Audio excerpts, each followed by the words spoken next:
Gold, trusted gold buyers. మీరు తాకట్టు పెట్టిన బంగారాన్ని విడిపించి ఈ రోజు ఉన్న మార్కెట్ ధరకు కొనబడను.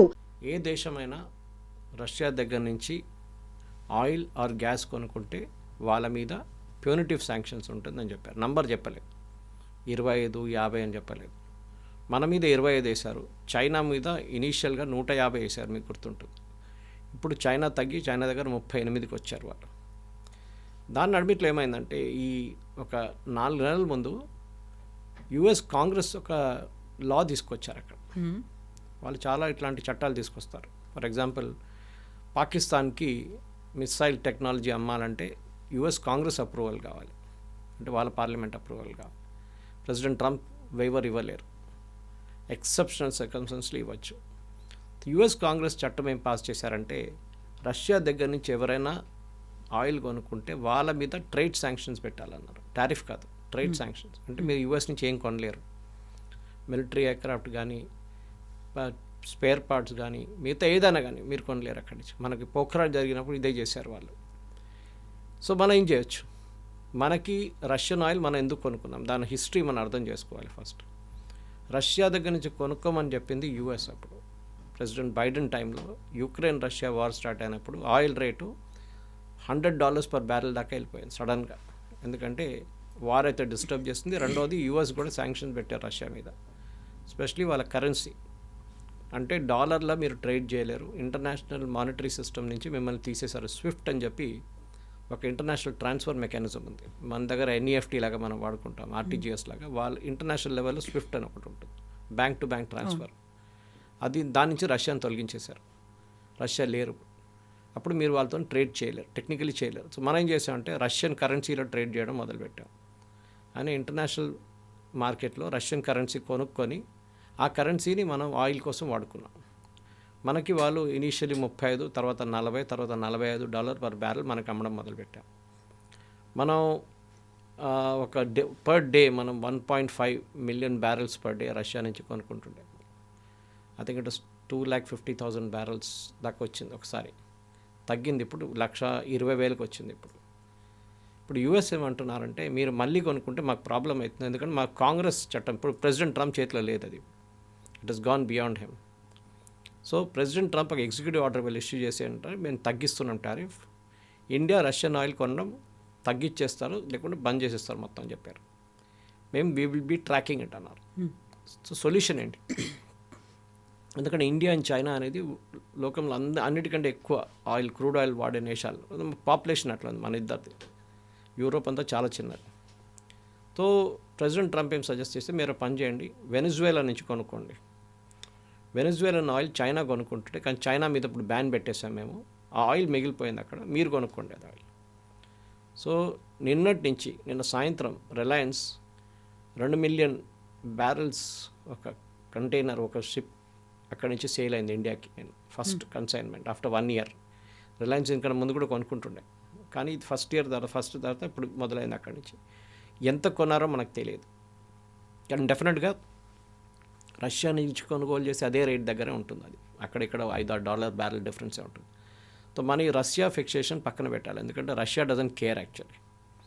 రష్యాకి చైనా ఉన్నారు, మనం ఇప్పుడు బంద్ చేసిన క్వాంటిటీ అంతా చైనా కొనుక్కుంటారు. చైనా మీద శాంక్షన్స్ పెట్టలేరు president Trump, even US Congress government కూడా పెట్టలేరు, ఎందుకంటే చైనా రేపటి నుంచి యుఎస్కి వెళ్ళే ప్రతి ఎలక్ట్రానిక్ ఐటమ్ని బ్యాన్ చేసేస్తారు. వాళ్ళ మొత్తం ఎలక్ట్రానిక్ ఇండస్ట్రీ క్లోజ్ డౌన్ అవుతుంది, వాళ్ళ కార్ ఇండస్ట్రీ క్లోజ్ డౌన్ అయిపోతుంది. ఓకే, ఇప్పుడున్న పరిస్థితుల్లో ఏం జరుగుతుందంటే మనం ఒక ఫ్రేమ్వర్క్ అగ్రిమెంట్ సైన్ చేసాం. ఫ్రేమ్వర్క్ అంటే ఫైనల్ డీల్ కాదు. ఇప్పుడు మనం నిన్న జీసీసీ కంట్రీస్తో సైన్ చేసాం, మన అదే సేమ్ డీల్ 2 రోజుల ముందు. అది trade work framework agreement. Gulf Cooperation కౌన్సిల్స్లో 6 దేశాలతోని మనం సైన్ చేసాం అనమాట. That this will be the parameters of negotiation అని.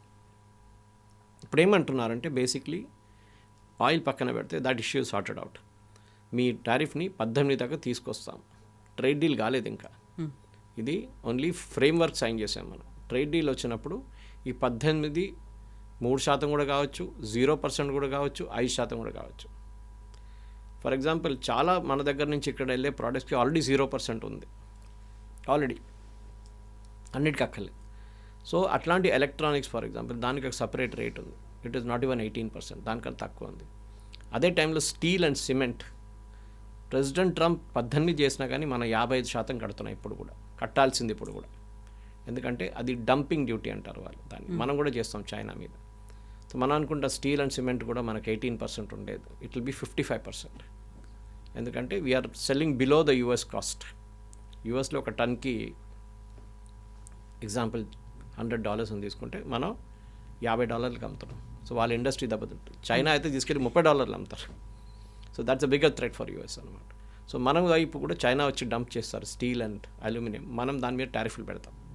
యూఎస్ చేస్తున్నట్లనే సేమ్ థింగ్ టు స్టాప్. వాళ్ళ రేట్ చాలా తక్కువ, మన ఇండస్ట్రీ క్లోజ్ డౌన్ అయిపోవాల్సి వస్తుంది మనది. ఈ పరిస్థితుల్లో అందరు అడుగుతున్నారు ఇంటర్నేషనల్ అనలిస్ట్, నేను అదే వింటున్నాను ఇప్పుడు కూడా, ఎవరు బ్లింక్ చేశారు అంటే ఫేస్ టు ఫేస్ ఇట్లా కూర్చున్నారు ఇద్దరు, ఎవరు బ్లింక్ చేశారంటే ఇట్ వాస్ ట్రంప్ బ్లింక్. దానికి కారణాలు ఉన్నాయి. ఒకటి, చైనా అండ్ ఇండియా ఇద్దరు ఈ టారిఫ్ మీద రియాక్ట్ కాలేదు. చైనా అయితే చెప్పారు మీరు 500 ఏంటి, మీరు 600 అండి, 800% కూడా పెట్టుకోండి, మాకు it doesn't make a difference to us, మీకే ప్రాబ్లం వస్తుంది. సో యూఎస్ తగ్గించి ఇప్పుడు 38 తీసుకొచ్చారు వాళ్ళు. ఈ EU అండ్ కెనడా కూడా చాలా మటుకు ఇంపార్టెంట్ రోల్ ప్లే చేస్తుంది. They are very big nations. కానీ EU అండ్ కెనడా యూఎస్తో ఉండలేకపోతారు. వాళ్ళు యూఎస్తో చాలా ఒక అంబ్లికల్ కార్డ్ అంటాం మన ఇంగ్లీష్లో. చాలా మటుకు అమ్మ ఒక పిల్లకి ఎట్లా ఆహా కనెక్షన్ ఉంది వాళ్ళకి. ఎందుకంటే ఒకటి, కెనడాకి జాగ్రఫిక్లీ వాళ్ళ పక్కన, వాళ్ళ చాలా మటుకు ఆయిల్ వాళ్ళు యూఎస్లో అమ్ముతారు, ఎనర్జీ యూఎస్కి అమ్ముతారు. సో దేర్ కంపెనీలు అన్నీ డిపెండెంట్గా ఉంటుంది యూఎస్ మీద. యూరోపియన్ యూనియన్ కూడా అంతే. European Union biggest trading partner US. ఈ పరిస్థితుల్లో వాళ్ళు ఏం చేయలేరు. So they have to go with us. But వాళ్ళు ఏం చేశారంటే, ఎప్పుడు మన యూఎస్ మీద డిపెండెంట్ ఉండలేకని చెప్పేసి ఇంగ్లీష్లో ఒక వర్డ్ ఉంది పైవట్, PIVOT, ది పైవటెడ్ అవే, అంటే మూవ్ అవే అనమాట. అది యూజువలీ బాస్కెట్బాల్లో యూజ్ చేస్తారు. అది వాళ్ళు మూవ్ అయిపోయారు. యూఎస్ మీద డిపెండ్ కాకుండా మనకు రెండో దేశం మీద మనం ట్రేడ్ పెట్టుకుందాం, మూడో దేశం మీద పెట్టుకుందాం. సో కార్నే చైనాకి వెళ్తున్నారు, స్టామర్ చైనాకి వెళ్తున్నారు, EU ఇండియాతో ఒప్పందం చేస్తున్నారు, కార్నే ఇప్పుడు ఇండియాకి వస్తున్నారు, బ్రెజిలియన్ ప్రెసిడెంట్ ఇండియాకి వస్తున్నారు.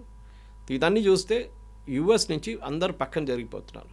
సో ప్రెసిడెంట్ ట్రంప్కి as a reason to worry అన్నమాట. అరే వీళ్ళు ఒప్పందం చేసుకున్నారు EUతో, మనం రాకపోతే EU వాళ్ళు వాళ్ళ కార్లను తీసుకొచ్చి ఇక్కడ పడేస్తారు ఇండియాలో, మన కార్లు అమ్మలేకపోతాం. EU వాళ్ళు వాళ్ళ ప్రోడక్ట్స్, ఎలక్ట్రానిక్స్ ప్రోడక్ట్స్ తీసుకొచ్చి ఇండియాలో పడేస్తారు.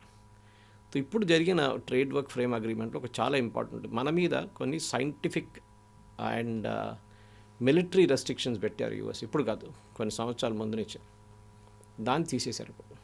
ఎందుకంటే ప్రెసిడెంట్ ట్రంప్ 500 బిలియన్ అని చెప్పారు చూడండి. 500 బిలియన్ ఏంటి? 500 billion of exports including aircraft. అప్పుడు మనకు బోయింగ్ కొంటేనో, మనం లాక్హీడ్ మార్టిన్ నుంచి ఇంకేదైనా ఎయిర్క్రాఫ్ట్ కొంటేనో, ఆర్ మిసైల్ కొన్నా, డ్రోన్స్ కొన్నా కానీ, ఏదైనా కానీ it will come under this 500 billion.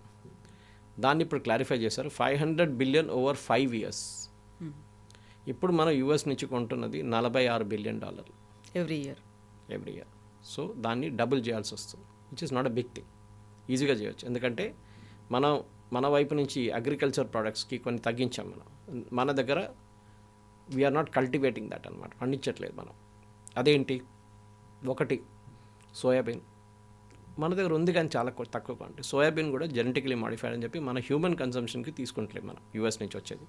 It will be given to animals. Corn allow చేయట్లేదని వచ్చింది ఇవాళ. ముందు ఉన్న అగ్రిమెంట్లో ఫ్రేమ్వర్క్లో అది ఉందని చెప్పారు, కానీ కార్న్ తీసుకుంటే కూడా కోడీలకి, దానికి పౌల్ట్రీ ఫీడ్గా వాడుకుంటాం మనం. మెయిజ్ అది కూడా అంతే సంగతి. కానీ కొన్ని ప్రోడక్ట్స్ ఉన్నాయి యూఎస్లో, మనం ఇక్కడ కల్టివేట్ చేయట్లేదు. ఇవాళ పొద్దున ఐ వాజ్ వాచింగ్ గర్కిన్స్ అనే ఒక వెజిటబుల్ ఉంటుంది, దాని ఇండియన్ ప్రెసిడెంట్ ఉన్నారంట, ఆయన మాట్లాడుతున్నారు. It's a great opportunity for us. యూఎస్లో వాల్నట్స్ కానీ, ఆమండ్స్ కానీ ఇట్లా మన వైపు ఎక్స్పోర్ట్ చేయొచ్చు. అది కాకుండా సమ్ ఫ్రూట్స్, ఎగ్జాటిక్ ఫ్రూట్స్ ఉంటుంది, మన దగ్గర లేదు. అది మీరు బహుశా చూసుంటారు, మాసప్ ట్యాంక్ కాడ అక్కడంతా మన దగ్గర వస్తున్న ఏం చెప్తారు, జామకాయ చిన్నది ఉంటుంది, న్యాచురల్ ఉంటుంది, బిగ్గర్ సైజ్ ఉంటుంది. ఇదంతా ఇంపోర్టెడ్ యాక్చువల్లీ చాలా మటుకు.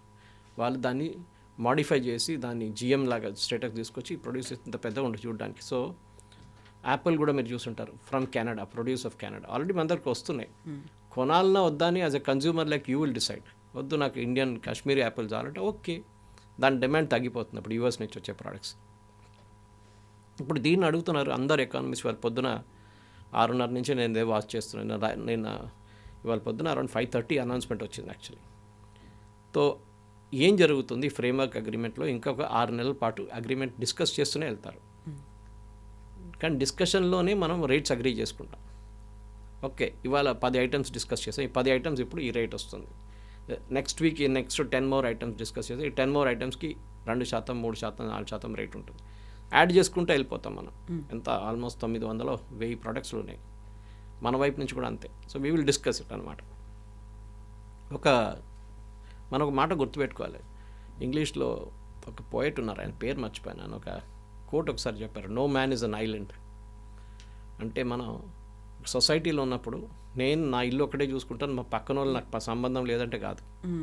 ఇండివిజువల్గా ఉండడానికి లేదు. It's absolutely not possible. లోకంలో ఎక్కడైనా ఏదైనా జరిగితే మన మీద ఇంపాక్ట్ ఉంటుంది. రష్యా యుక్రెయిన్ కొట్టుకున్నా కానీ మన సన్ఫ్లవర్ ఆయిల్ పెరిగిపోయింది rate. Because we are importing sunflower big time from Ukraine. దానికన్నా ముందు సడన్గా ఇక్కడున్న సన్ఫ్లవర్ ఇండస్ట్రీ ఆయిల్కి వాళ్ళకి సన్ఫ్లవర్ లేదు, 220 రూపాయల దాకా వెళ్ళింది పర్ లీటర్. దాని తర్వాత మనం మిగతా సోర్సెస్ని తెప్పించుకున్నాం. తర్వాత యుక్రెయిన్ నుంచి మనం రిస్టోర్ చేసుకున్నాం, రేటు తగ్గింది, 170కి వచ్చేసింది. తో మనం చాలా సంవత్సరాల నుంచి మనం ఒక లైసెన్స్ రాజులో ఉన్నాం. ఇందిరాగాంధీ టైంలో, రాజీవ్ గాంధీ టైంలో, నరసింహారావు గారు వచ్చిన తర్వాతనే ఇండియన్ ఎకానమీ ఓపెన్ అప్ చేశారు. మన గ్రోత్ రేట్ ఎందుకు అప్పుడు దాకా తగ్గిందంటే ఈ లైసెన్స్ రాజు వల్లే. రాహుల్ బజాజ్కి స్కూటర్ లైసెన్స్ ఇచ్చారు, మిగతా ఎవరికి ఇవ్వలేదు లైసెన్స్. దాని తర్వాత కైనటిక్ వచ్చారు. ఇప్పుడు చూడండి ఎన్ని బైక్స్ ఉన్నాయి, ఎన్ని స్కూటర్స్ ఉన్నాయి చూడండి. Technology wise they improved far. Even Rahul Bajaj ఒక ఫేమస్ స్టేట్మెంట్ ఉంది, I use to make third rate scooters in India but Indians will still buy it అని.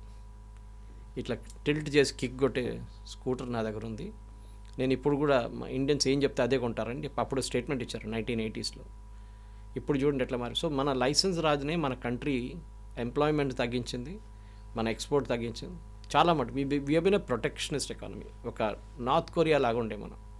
బయట నుంచి ఏం తెప్పించుకోకూడదు. బయట నుంచి వచ్చే కార్ మీద 200% పెట్టండి, బైక్ల మీద 300% పెట్టండి. ఎందుకు? మన ఇండస్ట్రీ ప్రొడ్యూస్ చేస్తున్నా అంటే అది కూడా లేదు. Whom are you trying to protect అనే క్వశ్చన్. నరసింహరావు గారు రాగానే ఇండియన్ ఎకానమీ ఓపెన్ అప్ చేశారు, బయట నుంచి ప్రోడక్ట్స్ని అలా చేశారు. మనం ఎప్పుడు అనుకుంటే ఈ కమ్యూనిస్ట్ ఫిలాసఫీ ఒకటి ఉంటుంది, బయట నుంచి ఏం తీసుకొస్తే కూడా it is bad for India అని. కాదు, మన వైపు లేని టెక్నాలజీస్ అక్కడ తెచ్చుకుంటే ప్రాబ్లం ఏంటి? మనకి అన్ని ఇప్పుడు కవిత గారు మీరు ఇఫ్ యాక్చువల్లీ చెక్ మీ వైపు నుంచి ఈ total Indian FDI foreign direct investment మనది చాలా తక్కువ as a percentage of GDP. మనం అనుకుంటాం మన ఎఫ్డిఐ చాలా ఉంది, మన ఫారిన్ ఎక్స్చేంజ్ $600 బిలియన్ మన దగ్గర పడుందని అని. కానీ మన వియట్నాం చూడండి, చిన్న కంట్రీ లైక్ వియట్నాం, వాళ్ళ ఎఫ్డిఐ మనకన్నా ఎక్కువ వస్తుంది యాజ్ అ జీడిపి.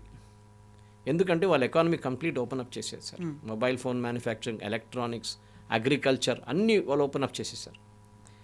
ఇప్పుడు దాంతో అడ్వాంటేజ్ చైనా చూడండి, చైనా ఎఫ్డిఐ మన ఎఫ్డిఐ పక్కన కూడా పెట్టలేము మనం.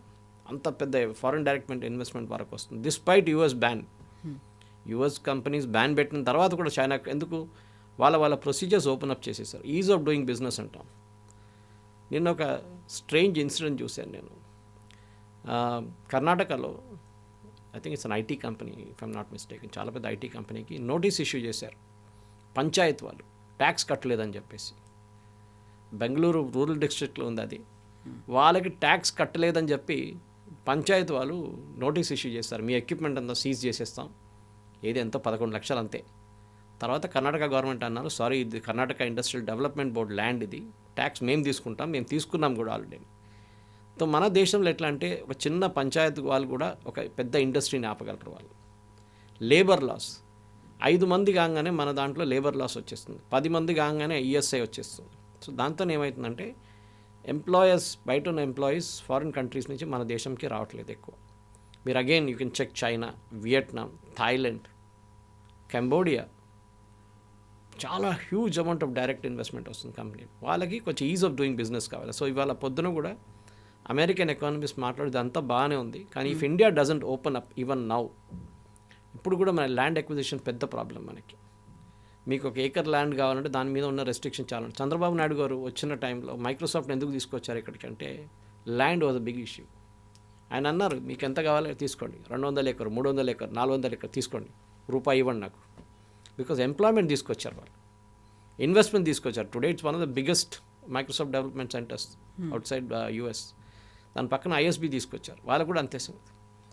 ముంబైలో ఫైనలైజ్ చేసి సంతకం పెట్టిన ఐఎస్బి ఇండియన్ ఇండస్ట్రీ స్టార్ట్ చేశారు, ఇండియన్ ఇండస్ట్రీ అందరు కలిసి. ఒక్క రోజులో బాలాసాహెబ్ థాకరే కండిషన్ పెట్టారు, అక్కడ మహారాష్ట్రన్స్కి రిజర్వేషన్ ఇమ్మీడియట్లీ ఇచ్చే. సో ఓకే, ట్రేడ్ డీల్ జరిగింది, బాగానే ఉంది, మనం ఇప్పుడు సంతకం పెట్టలేదా, ఇట్స్ ఆన్ గోయింగ్ ప్రాసెస్. ఈ మళ్ళీ నెక్స్ట్ ఇయర్ కూడా నెగోషియేషన్స్ ఉంటుంది ఇంకా కొన్ని ప్రోడక్ట్స్ మీద, తగ్గిద్దామా ఎక్కువ చేద్దామా అని చెప్పేసి. సో ఇప్పుడు చూసేది ఏంటంటే మోదీ గారు యాక్చువల్లీ ట్రంప్ని హెల్ప్ చేశారు, ట్రంప్ మోదీ గారిని కూడా హెల్ప్ చేశారు. రెండు వైపులు నడుస్తుంది. అమెరికన్ ప్రోడక్ట్స్ ఇండియాకి వస్తుంది, సెకండ్ ఇండియన్ ప్రోడక్ట్స్ అమెరికాకు కూడా వెళ్తుంది. అండ్ మోదీ గారిని రీఫార్మ్స్ చేయడానికి ఒక ఎక్స్క్యూజ్ ఇచ్చారు ట్రంప్ ఇప్పుడు, that you have to cleanup India. మన బ్యూరోక్రసీని మనం అరికట్టాలి, మన పాత లాస్ చట్టాలని మార్చాల్సిన టైం వచ్చేసింది. కొత్త లేబర్ లాస్ తీసుకొచ్చారు, మనం చూసుంటారు మీరు, దాన్ని కూడా కమ్యూనిస్ట్ వాళ్ళు వ్యతిరేకిస్తారు. ప్రతి దానికి వాళ్ళు వ్యతిరేకిస్తారు. ఇప్పుడు కాంగ్రెస్ వాళ్ళు కూడా వాళ్ళ స్టేట్మెంట్తో వస్తారు, మోదీ సరెండర్ చేసేసారు ట్రంప్కి. సరెండర్ ఏం లేదు, మీరు అమ్మకపోతే ట్రంప్కి ఏం పోదు, మనకే పోతుంది. మనకే తిరుపూర్ నుంచి లుధియానా నుంచి మన రొయ్యలు అమ్మే ఆంధ్ర వాళ్ళకి బిజినెస్ పోతుంది. మీరు హైదరాబాద్లో కూర్చోనో ఢిల్లీలో కూర్చోనో ప్రెస్ స్టేట్మెంట్ ఇష్యూ చేస్తారు కాంగ్రెస్ వాళ్ళు. ఆ ఫీల్డ్లోనే ఎంత 6 లక్షల మంది 2 లక్షల మంది ఉద్యోగం పోతుంది. దాన్ని ఆలోచించండి మీరు, అది ఆలోచించట్లేదు. నో, మనం చేయకూడదు, మనం యూఎస్కి సరెండర్ చేయకూడదు, రష్యాకి సరెండర్ చేయవచ్చు, యూఎస్కి సరెండర్ చేయకూడదు. సో ప్రొటెక్షనిస్ట్గా ఉండకుండా మనం ఎకానమీని ఓపెన్ అప్ చేయాల్సి వస్తుంది. దట్స్ అ బిగ్ కండిషన్ మన దగ్గర. ఇంకోటి అంటే మనం గుర్తుపెట్టుకోవాలి కవిత, మన ఎకానమీ చాలా పెద్దది. ఎస్పెషలీ మన అన్నిటికంటే పెద్ద ఎక్స్పోర్ట్ మనది పీపుల్.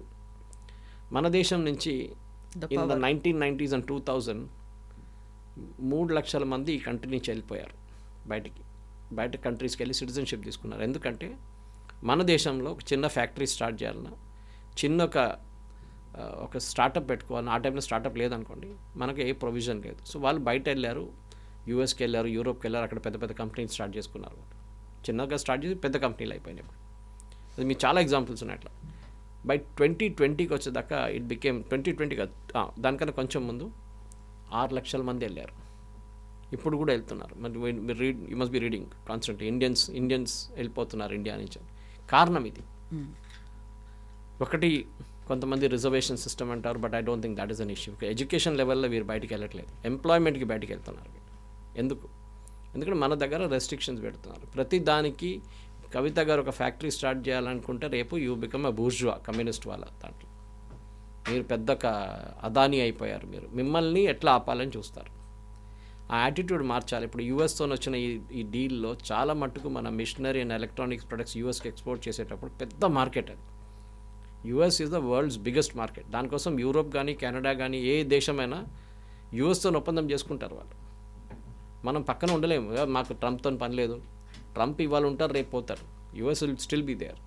సో ఈ ఒప్పందంలో చాలా మట్టుకు ఈ పాస్ట్ ప్రైమ్ మినిస్టర్స్ చేయలేకపోయిన ఒక అడ్వాంటేజ్ మోదీ గారికి వచ్చింది ఈసారి. కానీ దాన్ని క్రిటిసైజ్ చేయడం చాలా ఈజీ. అది మన ఎక్స్పర్ట్స్ ఇండియన్ డ్రాయింగ్ రూమ్లో కూర్చొని మహేందర్ సింగ్ ధోని దగ్గర బ్యాటింగ్ ఎట్లా చేయాలని చెప్తాం మనం క్రికెట్ చూసి. ఇది మన ప్రాబ్లం అన్నమాట. ఇక్కడే మనకి ఇంకో కీలకంగా అవుతోంది మనకి ఆర్థికంగా భారం అనేది. రష్యా నుంచి ఏమో అది లైట్గా ఉంటుంది, ఆ ఆయిల్ని మనం ఇంపోర్ట్ చేసుకున్నాము అనుకుంటే పెద్ద బర్డెన్ పడదు. వెనిజువేలా నుంచి తీసుకున్నామంటే చాలా థిక్ ఆయిల్ ఉంటుంది, దాన్ని రిఫైన్ చేయాలి, ప్రాసెస్ చేయాలి, ఇదంతా కూడా మన మీదే కదా బర్డెన్ పడేది. రిలయన్స్ దగ్గర 2 టెక్నాలజీస్ ఉన్నాయి, Russian oil and Venezuelan oil. Reliance Jamnagar facility Russian oil, Venezuelan oil last 10 సంవత్సరాల నుంచి ఇంపోర్ట్ చేస్తున్నారు. సో వెనిజువేలన్ ఆయిల్ మనకు కొత్తదేం కాదు, అది ప్రాబ్లం యూఎస్కి ఉంది. అది యూఎస్ దగ్గర అది ప్రాసెస్ చేయడానికి ఉన్న రిఫైనరీస్ లేదు, ఉంది వాళ్ళ దగ్గర, but that is the northern end of it. And Venezuela ఏమో యూఎస్కి సప్లై చేయరు, యూఎస్ కొనుక్కోరు ఆ టైంలో. ఇప్పుడు Maduro is now their custody, వాళ్ళ గవర్నమెంట్ నడుస్తుంది అక్కడ. సో వాళ్ళు ఏం కావాలంటే చేసుకోవచ్చు. ఇప్పుడు ఎందుకు మనకు ఆఫర్ చేస్తున్నా అంటే ఎవరు కొనట్లేదు ఇప్పుడు అది. సో న్యాచురల్ మనం బార్గెన్ చేయొచ్చు. ఈ కంపెనీలు అన్నీ చెప్పిన రేటు కొనరు, వాళ్ళు ఫస్ట్ $70 అంటారు, మనం అంటే 40 అంటాం. ఇది మన టమాటా బార్గెనింగ్ లాగా ఉంటుంది. ఇది లాస్ట్ ఒక కామన్ ఫిగర్కి వచ్చేస్తాం, ఓకే $48 per barrel, ఓకే సైంట్ సంతకం పెట్టేస్తాం. నెక్స్ట్ 6 months కొన్న డీల్ ఇప్పుడే సైంట్, పర్ డే మేము ఇంత లిఫ్ట్ చేస్తాం, పర్ వీక్ మనం ఇంత లిఫ్ట్ చేస్తాం అని చెప్పేసి. సో మనకి యూఎస్ నుంచి కొంటామో, కెనడా నుంచి కొంటామో, మెక్సికో నుంచి కొంటామో, ఇక మన వెనజువేలా నుంచి కూడా it doesn't make a difference for us. Or Russia రేపు వార్ ఆగిందనుకోండి, ఇప్పుడు మనం యూఎస్ ట్రేడ్ డీల్ గురించి అట్లనే మాట్లాడాం, ఎప్పుడైతుందో ఏమో అని. సడన్గా అయిపోయింది ఒకరోజు. రేపు రష్యా ఇప్పుడు ఆల్రెడీ మాట్లాడుతుంది, నిన్న టాక్స్ జరిగింది. సరే నెక్స్ట్ మంత్ మేము బంద్ చేసేస్తాం వార్ అంటే ఏమవుతుంది, మన రష్యా దగ్గర నుంచి మళ్ళీ కొనుక్కోవచ్చు. కానీ అప్పుడు రష్యా స్మార్ట్ అయిపోతారు, అప్పుడు రష్యా రేట్ పెంచేస్తారు. అప్పుడు వాళ్ళు అంటారు ఫ్రెండ్షిప్ అంతా బాగానే ఉంది కానీ ఇప్పుడు $70 అంటారు. అప్పుడు ఏం చేస్తాం మనం? We become fools. అరే మీ మీద కదా ఇంత డిపెండ్ అయ్యామే, దట్స్ ఆల్ ఫైన్, కానీ బిజినెస్ ఇస్ బిజినెస్ అంటారు పుటిన్. అప్పుడు ఇప్పుడు వాళ్ళు డెస్పరేట్గా ఉన్నారని చెప్పి మనకి $40 ఆఫర్ చేస్తున్నారు. రేపు మార్కెట్ నార్మల్ అయిపోయి వారు యుద్ధం ఆగిందంటే ఆ రోజు రష్యా దాన్ని 70 కాదు 80 కూడా చేస్తారు. సో రష్యాని అట్లా, Russia is a far fair friend. కానీ మనకు ఇంటర్నేషనల్ కమ్యూనిటీలో ఉన్నాం, మనం ప్రతిరోజు ఎక్కడో ఏదో జరిగితే మన మీద దాని ఇంపాక్ట్ ఉంటుంది, అది మనం మర్చిపోకూడదు. కాదు నేను ఇట్లనే ఉంటాను, నేను ఏం చెప్తా ఫ్రాగ్ ఇన్ ద వెల్ లాగా యాటిట్యూడ్ లాగా ఉంటే మీరు అక్కడే ఉండిపోతారు అంతే. We have to expand. అయితే ఇప్పుడు మనం 50% నుంచి 18%కి తగ్గించారు, ఇవన్నీ మాట్లాడుకున్నాం. గతంలో 25%. బట్ బైడెన్ టైంలో దట్ వాజ్ హార్డ్లీ ఒక 4% మాత్రమే. 4% 25 చేసి 50 చేసి మళ్ళీ ఇప్పుడు 18K రావడం అనేది మనం ఎందుకు సంబరపడుతున్నాము అనే మాట. ఈ 18% అనేది అన్ని ప్రోడక్ట్స్ మీద లేదు, అదే నేను చెప్తున్నాను. చాలా ప్రోడక్ట్స్ మీద ఇప్పుడు కూడా it is 0%. And I can tell you straight away what products it is. నేను ఇచ్చాను మీకు ఎగ్జాంపుల్ ఇచ్చాను, 2 ప్రోడక్ట్స్ 55% ఉంది. Cement and steel. మనం దాని గురించి మాట్లాడామా? లేదు కదా. సిమెంట్ అండ్ స్టీల్ మీద ఎందుకు ఇంత భారం పెడుతున్నాం మనం అంటే బికాజ్ వీఆర్ డూయింగ్ డంపింగ్. కానీ దాని గురించి మన so called economist, armchair economist, so called news డిబేట్స్లో దీని గురించి ఎక్కడైనా చెప్పారా? చెప్పలేదు. మనం ఆల్రెడీ 55% కడుతున్నాం సిమెంట్ మీద. ఎందుకు కడుతున్నారు 55 అని ఎవరు అడగలేదు ఇవాళ దాకా. కవిత garu, that is the most ironical part అనమాట. మనం చాలా మటుకు వీఆర్ పేయింగ్ హెవీ అమౌంట్స్, కానీ దాన్ని మనం we are not taking it to account అనమాట. తీసుకోవాల్సింది, ఇట్ ఈస్ వెరీ ఇంపార్టెంట్.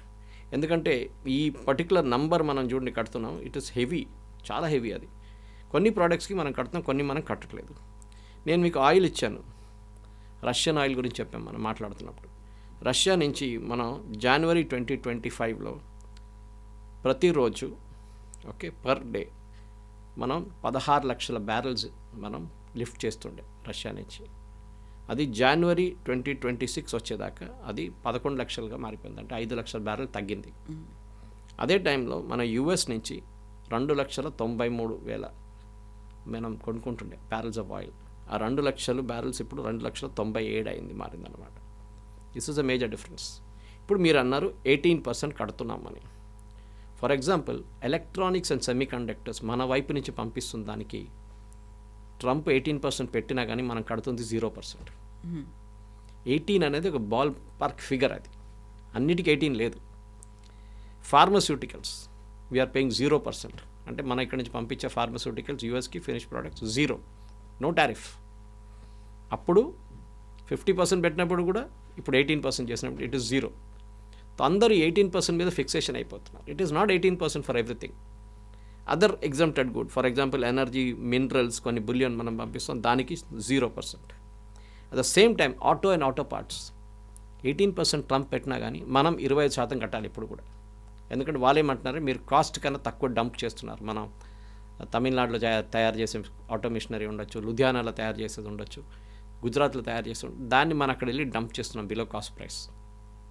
మన లేబర్ కాస్ట్ తక్కువ, సో మన కాస్ట్ కూడా తక్కువ ఉంటుంది. So we are paying 25%, not 18%. Even నా ట్రంప్ అనౌన్స్ చేసిన తర్వాత కూడా స్టీల్ అండ్ అల్యూమినియం మీకు చెప్పాను చూడండి, 50% కడుతున్నాం. ఓకే, తో కానీ మన షేర్ ఆఫ్ ఎక్స్పోర్ట్స్ చూడాలి. టోటల్ బకెట్ మనం 100% మన టోటల్ షేర్ ఉంటే దాంట్లో స్టీల్ అండ్ అల్యూమినియంకి ఎంత ఉంది దాని మీద ఇంపాక్ట్ ఉంటుంది. Steel and aluminium we are only 5%. Versus pharmaceuticals total అమెరికాకి పంపించే 100%లో 16% ఫార్మస్యూటికల్స్. సో దాని మీద 0% అంటే దాని అడ్వాంటేజే కదా Kavitha garu. That is what we should see. అది చూడట్లేదు మనం. కాపర్ ఫర్ ఎగ్జాంపుల్ 50% మనం డంప్ చేస్తున్నాం కాపర్. అక్కడ స్టెర్లైట్ ఉండేదాకా మనకు వీవర్ ఎ బిగ్ ఎక్స్పోర్టర్, కొంచెం తగ్గింది ఇప్పుడు మనకు కాపర్ అని. సో ఈ టోటల్ పర్సంటేజ్ చూడాల్సి. For example electronics and semi conductors మనం 10% అమ్ముతున్నాం యూఎస్కి, ఫార్మస్యూటికల్ 16, 26% ఈ 2 ప్రోడక్ట్స్కి వచ్చేస్తుంది. So we should look at bigger and bigger margins అనమాట. ఇట్లాంటి 0% చాలా ప్రోడక్ట్స్ మీద ఆల్రెడీ ఉంది. దర్ ఇస్ 15 కాదు, 18 కాదు, 50 కాదు, సో వీ షుడ్ ఈ 50 అనేది ట్రంప్ ఫిగర్ అది ఒకటి. So just let us forget that 50% అనమాట. సో ఇప్పుడు ఇది ఇంటరిమ్ అగ్రిమెంట్, మెయిన్ అగ్రిమెంట్ ఏదైతే ఉందో దాంట్లో కెన్ వి ఎక్స్పెక్ట్ ఇంకోటి ఏమైనా చేంజెస్ అలాంటివి ఉండొచ్చు అంటారా? ఇది ఆన్ గోయింగ్ టాక్స్, ఇది ఫ్రేమ్ వర్క్ అగ్రిమెంట్ చేసాం మనం. అంటే ప్రతి 6 నెలలకు ఒకసారి రివైజ్ చేసుకుంటాం, 3 నెలలకు రివైజ్ చేసుకుంటాం. We will agree with the time. చూడండి ఇది పని చేయట్లేదు, మేము ఇండియాకి పంపించే దాంట్లో మీరు మా మీద 10% పెట్టారు, మేము అమ్మలేకపోతున్నాం అక్కడ ఎప్పుడు కూడా. మీరు ముందు 50% ఉండి మీరు తగ్గించి 10 చేశారు, ఎగ్జాంపుల్ ఐమ్ గివింగ్. మేము అమ్మలేకపోతున్నాం, can you make it 5%?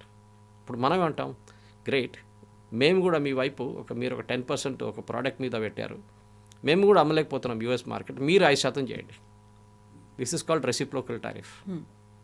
Trump చెప్పిన 18% ఇస్ అ రెసిప్రోకల్ టారిఫ్. అంటే మనం ఏ ప్రోడక్ట్ మీద 18 పెట్టామో యూఎస్ కూడా అదే ప్రోడక్ట్స్ మీద 18 పెడుతుంది. యూఎస్ మన వైపు పంపించే ఫార్మస్యూటికల్స్ 0, మనం అక్కడ పంపించే ఫార్మస్యూటికల్ 0. ఇది మనం అర్థం చేసుకోవాలి. యూఎస్ అక్కడి నుంచి ఇక్కడ సెమీ కండక్టర్ పంపిస్తే 0, మనం అక్కడ పంపిస్తున్న 0. సో రెసిప్రోకల్ టారిఫ్ ఆల్రెడీ ఉంది ఇక్కడ మన దగ్గర. ఈ 18 ఇస్ ఓన్లీ ఏ నంబర్, ఒక మీడియన్ అని చెప్పొచ్చు దాన్ని అనమాట. సో వీ షుడ్ చాలా మటుకు మన దగ్గర ఉన్న ప్రేక్షకులు కూడా అర్థం చేసుకోవాల్సిందంటే, ఈ అనలిస్ట్ వాళ్ళు కూర్చున్నప్పుడు నంబర్స్తో ఎప్పుడు రారు. వాళ్ళు ఏదో వచ్చి జనరల్ జ్ఞాన్ ఇస్తారు, మోదీ గారు సరెండర్ అయిపోయారు, మోదీ గారు పడిపోయారు. నేను మొన్న కూడా చాలా మటుకు ఐ వాజ్ డిస్టర్బ్, కొన్ని ఛానల్ డిబేట్లో చూశాను, మోదీ గారు ఎందుకు అనౌన్స్ చేయలేదు 18%, ట్రంప్ ఎందుకు అనౌన్స్ చేశారు? అప్పుడు నేను ఒకటే ప్రశ్న అడిగాను, ఈ 50% అని ఎవరు అనౌన్స్ చేశారు? ట్రంపే కదా. సో తగ్గించిందని చెప్పడం ఎవరు చెప్పాలి? ట్రంప్. మోదీ గారు చెప్పలేరు కదా, నేను ట్రంప్కి చెప్పాను 18 చేయమని చెప్పేసి. అప్పుడు అందరూ అన్నారు, మీరు 18 మీరు 0 అని చెప్పాలి ఉండే అంటారు. Trump has decided 18, executive order sign చేశారు. సో ట్రంప్ అది చెప్పిన తర్వాత కూడా 18 కాదు, అన్ని ప్రోడక్ట్స్ మీద, కొన్ని ప్రోడక్ట్స్ మీద 0% ఉంది, కొన్ని ప్రోడక్ట్స్ మీద 50% ఉంది. 18 is only a reciprocal tariff. So yes, benefit డెఫినెట్గా ఉంటుంది కవిత గారు. మన మీద ఇంపాక్ట్ ఈ $500 బిలియన్ అని చెప్పారు చూడండి. ఇప్పుడు మనకి యూఎస్ ట్రేడ్ సర్ప్లస్ ఉంది. మన యూఎస్కి I think it's about last year 126 billion trade ఉండే. అంటే మీరు దాని నుంచి 46 తీసేసేయండి. దట్ మీన్స్ వాళ్ళు మనకు 46 అమ్మారు బిలియన్, మన 80 అమ్మాము అక్కడికి. IT services and pharmaceuticals top most. So ఇప్పుడు ట్రంప్ ఏమంటున్నాను, మేము డబుల్ చేస్తాము, 46 నుంచి 100 బిలియన్ చేస్తాం పర్ ఇయర్. మనం ఏం చెప్తాం, మేము 80 బిలియన్ నుంచి 160 బిలియన్ చేస్తాం. గ్రేట్. ఇప్పుడు మీ టెక్స్టైల్ ఫ్యాక్టరీలో మనుషులు ఉన్నారా? లేరు. చాలామందిని ఇంటికి పంపించేశారు. ఇప్పుడు ఎక్కడ దొరుకుతారు? రెడీమేడ్ దొరకరు వాళ్ళు. మీరు వాళ్ళని మళ్ళీ మార్కెట్కి వెళ్ళి రిక్రూట్ చేసి తీసుకురావాల్సి వస్తుంది. షార్ట్ టర్మ్లో మనం అమ్మలేకపోతాం యూఎస్కి, because we have a manpower problem. మనం ఎప్పుడు చెప్తాం అన్ఎంప్లాయ్మెంట్ ప్రాబ్లం కాదు, మన దగ్గర ఎంప్లాయ్మెంట్ ప్రాబ్లం ఉంది. టెక్స్టైల్ ఇండస్ట్రీలో, ఫుట్వేర్ ఇండస్ట్రీలో it's a mass producing industry అనమాట. సో చూద్దాం, it's a very good move. అందరూ ఇవాళ పొద్దున కూడా ఎకానమిస్ట్ అంటారు ఇవాళ స్టాక్ మార్కెట్ క్లోజ్డ్ ఇవ్వాలి, లేకుంటే దాని మీద ఒక రియాక్షన్ వస్తుండే. కానీ మనం ఆంథ్రోపిక్ లాంటి ఇష్యూస్ చూస్తున్నప్పుడు కూడా this is a very positive sign అన్నమాట. దట్ ప్రెసిడెంట్ ట్రంప్ కూడా అగ్రీ చేశారు that India is a very big market. మనం కూడా అగ్రీ చేస్తాం US is a very big market. $39 trillion వాళ్ళ మార్కెట్లో మనం కూడా వెళ్ళి ఒక $500 ట్రిలియన్ వస్తే కూడా మనకు చాలు. It be a big boost. మన దగ్గర ఎంప్లాయ్మెంట్ చాలా పెరుగుతుంది. అంత అది మనం చూడాల్సింది అనమాట.